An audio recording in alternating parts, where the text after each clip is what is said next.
Hi guys, आम्ही चाललो हे बुके घेऊन आरती मावशीला द्यायला. चला मग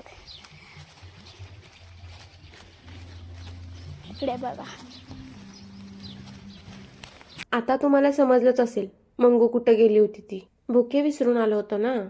बुके येईपर्यंत आम्ही इथली आमची फोटोशूटची जागा बुक करून ठेवली. माझ्या व्हिडिओ आणि फोटोशूटला दाद म्हणून नवीन नवऱ्या मुलग्यानं एक सबस्क्राईब केलं.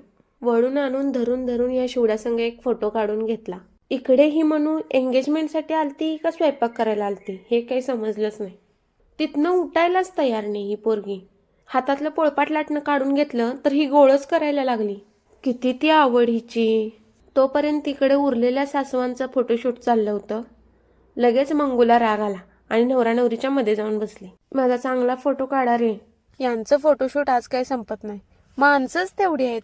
यांचं फोटोशूट आणि न समजलेलं कोडं बाजूला ठेवलं आणि एकीकडे घरातील वरिष्ठ मंडळांची गहन चर्चा चालली होती तिकडे जाऊन सामील झाले. चर्चा आणि फोटोशूट हे काही संपायचं नाव घेईनात आणि पोटातले कावळे ओरडून ओढून उडून चाललेत. त्यामुळे सगळं बाजूला ठेवलं.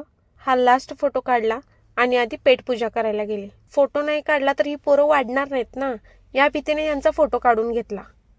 आता नो टेन्शन, खायचं पोटभर आणि झोपायचं बिंदास्त. चलो बाय.